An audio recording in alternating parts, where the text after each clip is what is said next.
Estamos de volta aqui, alunos, dando continuidade ao nosso estudo sobre esses gêneros textuais jornalísticos, a notícia e a reportagem. Como eu já falei, a internet é uma rica fonte de informações e eu encontrei um vídeo curto, bem ilustrado, que vai trazer mais algumas questões sobre esses dois gêneros textuais. Acompanhe comigo!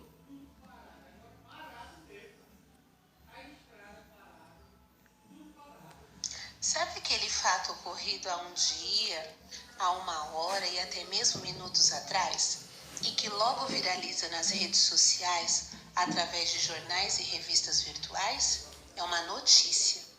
A notícia é, portanto, um texto de caráter informativo e aparece na televisão, internet, rádio, jornais e revistas. Ela pertence ao grupo da narração. E os elementos que compõem a narrativa, como personagens, tempo e espaço, estão presentes, porque a notícia relata um acontecimento.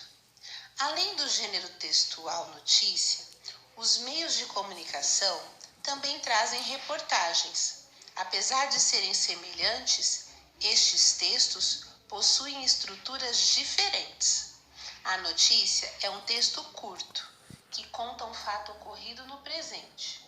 Pode apresentar ou não rápidas citações de pessoas envolvidas no acontecimento ou que o testemunharam. Em sua estrutura, podemos observar um título, que serve para chamar a atenção do leitor, também chamado de manchete. Pode apresentar um subtítulo, que apresente mais alguns detalhes do evento narrado, e o corpo da notícia, no qual o primeiro parágrafo é o mais importante, pois nele encontramos as principais informações, como o que aconteceu, onde aconteceu o fato, quando isso ocorreu, quem está envolvido, como e por que aquilo aconteceu. Já a reportagem é mais elaborada. O escritor apresenta uma análise sobre o assunto, revelando algumas vezes sua opinião.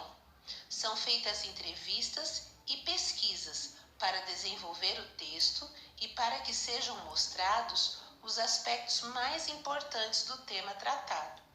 Além de estruturas presentes também nas notícias, nas reportagens podemos encontrar infográficos, opiniões de especialistas e muito mais informações. Agora que você já sabe os pontos semelhantes e diferentes desses gêneros textuais jornalísticos, que tal se empenhar na produção de um jornal escolar?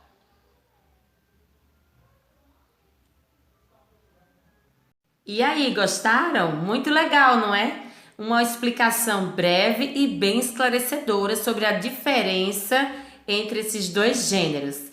E nós tivemos aí uma atividade em que vocês foram levados a fazer uma análise em relação a uma notícia que vocês ainda não conheciam o corpo do texto, apenas o título. Vamos ver os resultados. Mas antes, eu trouxe aqui essa ilustração.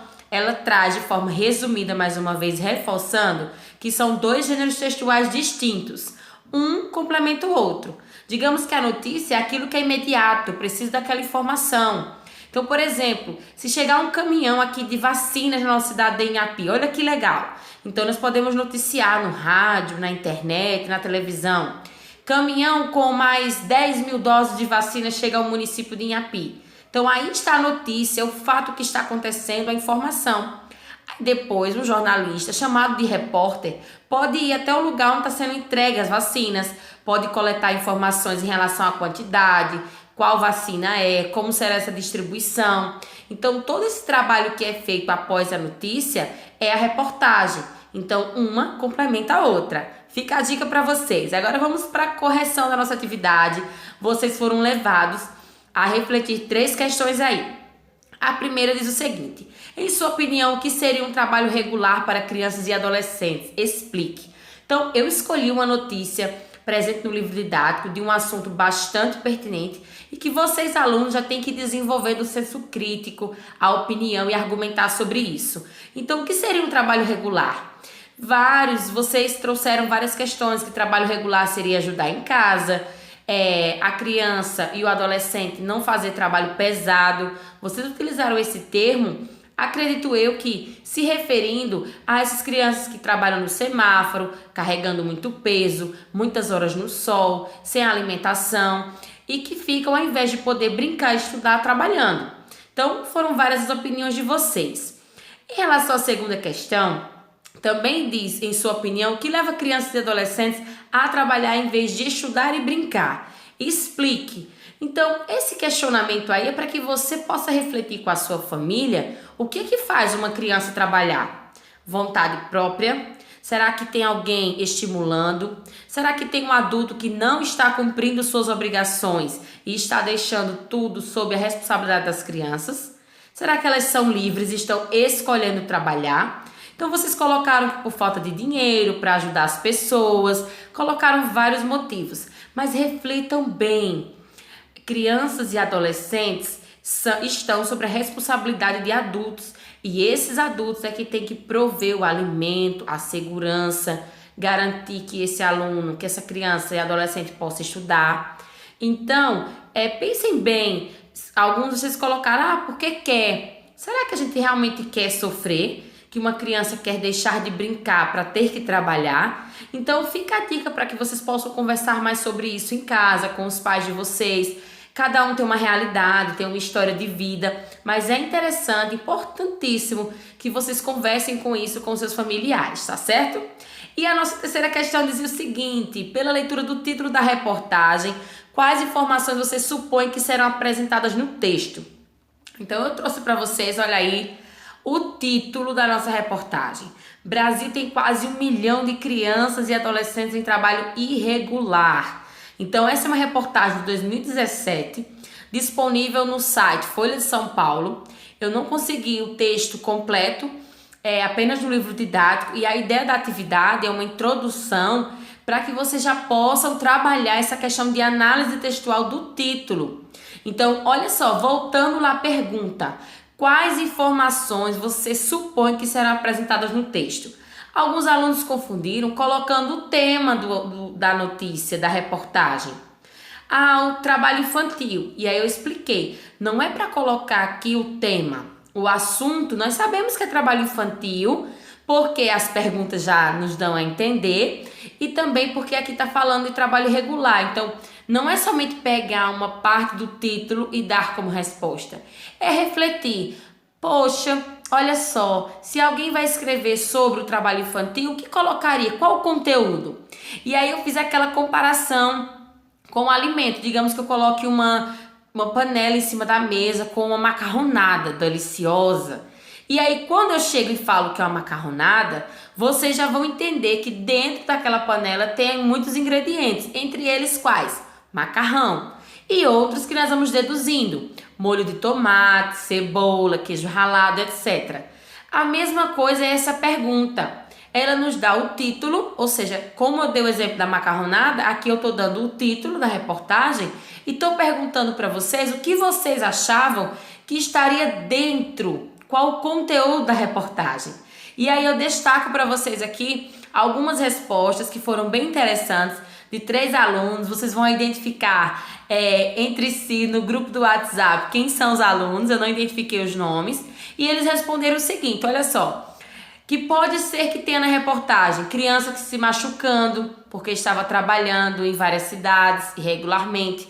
Então esse aluno acha que o conteúdo dessa reportagem será relatos, situações de crianças que sofrem maus tratos, adoecem, até morrem por estar trabalhando de uma forma exagerada. Outro aluno colocou: eu acho que vai falar do porquê essas crianças estão fazendo trabalhos irregulares e sobre quem incentiva elas. Gente, isso é muito interessante. Será que essa reportagem vai citar quem estimula o trabalho infantil? Quais são as causas de estarem fazendo essas crianças irem trabalhar? É uma suposição bem interessante.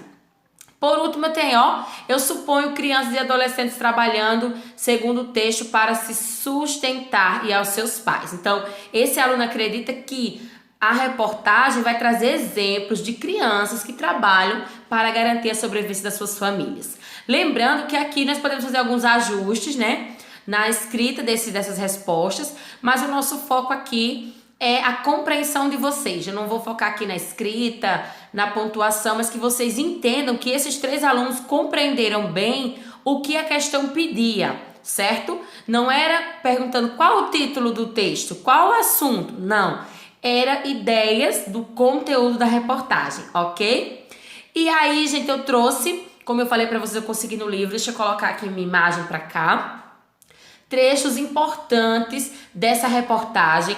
Ao final, vocês terão acesso ao link, à fonte, para que vocês possam ler o texto por completo. Mas aí eu destaco, olha só, o primeiro parágrafo diz: o trabalho infantil atingia 1,8, ou seja, 1.800.000 crianças e adolescentes no Brasil em 2016. Muitas crianças, gente. Aí embaixo, observe nessa imagem que tem as letras maiores, traz um destaque falando sobre a quantidade de crianças entre 5 e 13 anos que são obrigadas a trabalhar no Brasil e não recebem nada por isso. Não recebem remuneração, pagamento. Nesse outro lado aqui, o fragmento também interessante, traz um pouco da legislação brasileira. Então, não sei vocês, mas eu fiquei na curiosidade. Então, criança não pode trabalhar e adolescente, qual é a idade? Então, aí vem dizendo no texto que, segundo a legislação brasileira, crianças menores de 13 anos não podem trabalhar de forma alguma. Já os adolescentes, a partir de 14 anos, existem programas de aprendiz com trabalhos específicos, não muito pesados, tem todo um conjunto de regras para que os adolescentes possam começar a trabalhar, ingressar no mercado de trabalho. E o mais importante é não serem explorados. Então, se você conhece uma criança que trabalha muito e não estuda, não pode brincar, recebe muito pouco, gente, isso é crime, isso não pode acontecer. Mesmo pessoas adultas que trabalham têm que receber um salário digno, têm que ter todos os seus direitos garantidos. Então, vocês é a geração futura, serão futuros empresários, empregadores, e você já tem que ter isso em mente quando vocês ficarem adultos, para que vocês não possam também explorar crianças e adolescentes, como muitos adultos fazem com crianças e adolescentes da idade de vocês. Então, tem que pensar sobre isso. Se puderem, assistam o jornal, leiam reportagens na internet, para que vocês fiquem bem informados, mais inteligentes e saibam se posicionar na sociedade de uma forma crítica, de uma forma inteligente e ao mesmo tempo muito respeitosa, tá? Então essa foi a nossa atividade. Eu lembro para vocês, olha só que fofo. Continue se esforçando, vocês são muito especiais. E olha só, todas as análises que eu faço, quando eu corrijo os textos de vocês, quando eu dou dicas, quando eu peço para vocês refazerem, gente, é com todo carinho. É porque eu quero que vocês realmente aprendam, estudem de verdade. Nós estamos num período remoto, não é a mesma coisa do ensino presencial. Nós sabemos disso, nós concordamos, sentimos falta, mas diante das dificuldades, das nossas limitações, nós temos sempre que fazer o nosso melhor. Ok? Então, muito obrigada por mais essa atividade. É sempre um prazer preparar as aulas e estar com vocês juntos, mesmo que separados fisicamente, aprendendo. Então, obrigada pela participação no nosso canal, nos grupos de WhatsApp e continuem lendo, continuem estudando. Eu acredito em vocês.